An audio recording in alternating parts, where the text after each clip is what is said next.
Guys, they said Igbi ran to Ife for help. Wonder they say shall never end. They say Igbi have started hearing strange voices, warning her every now and then to go and return what she stole from Queen Naomi and beg for forgiveness. And remember that around last week, we got an information that Ife called Kabiyesi and told Kabiyesi that the reason she is telling him all this so that he will warn his wives is because when the repercussion will come, none of them should come to her for help because she will not help. Right now, I don't know if Kabiyesi told them or Kabiyesi did not tell them. I do not know, but they say that is what Ife told Kabiyesi last week, allegedly, to warn the women that that which they are planning for Queen Naomi, that it will come back to them and it is going to be dangerous, you know. So, according to what we are hearing, Igbi ran to Ife screaming. They said she was screaming. That screaming started at night. But at that night, she was unable to access Ife's abode, as in where she is staying inside her palace.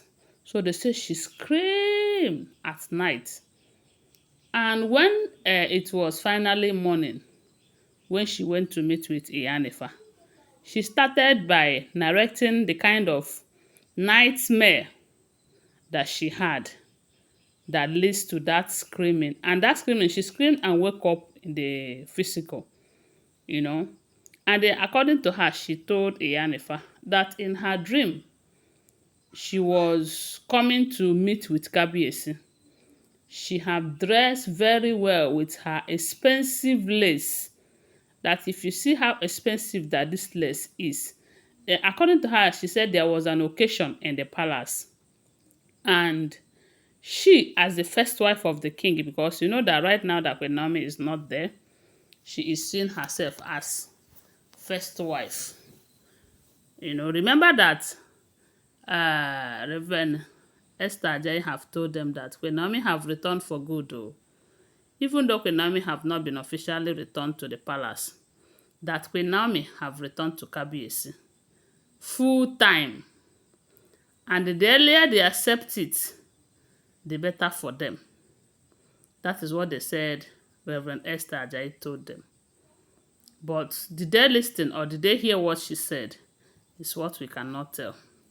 So now she said she was preparing for that occasion that is supposed to happen in the palace. And she is the one that is supposed to sit directly beside Kabiyesi. You know how they sit most times. She will sit beside Kabiyesi, then other wives will sit after her. Or sometimes some will sit on Kabiyesi's right, while the others will sit on by his left, you know. So Igbi was preparing, and that occasion, she is supposed to be the one as the first wife that will sit with Kabiyesi alone on that throne. But unfortunately, after all her expensive makeup, expensive white regalia lace, and all of that, Igbi was approaching the throne to go and sit there, only to see Kabiyesi with Queen Naomi together. Kabiyesi was seated and Queen Naomi was seated right beside Kabiyesi. And they were discussing and laughing at a very loud voice. And people were very, very happy. The way people saw them, the way people were supporting them. And they said some was shouting, "This is what we have ever wanted. This is what we have ever wanted." And while that was going on, Igbi, who was also coming to sit, because she wasn't expecting to see Queen Naomi, let alone sitting. She said that the kind of crown that Queen Naomi was putting on was so glowing that she couldn't even look at it. She managed to see it and remove her eyes immediately, because the thing was if she is not careful enough, the thing will blind her, you know. So she was shocked. She wanted to go. The other mind told her, no, you need to go and fight. It is your own. Go and fight. After all, Queen Naomi have left this palace. Queen Naomi said she's no longer interested in this marriage. That was what they said the mind was telling her. One voice was telling her in that dream. So while she tries to go and fight Queen Naomi, they say something struck her and she fell on the floor.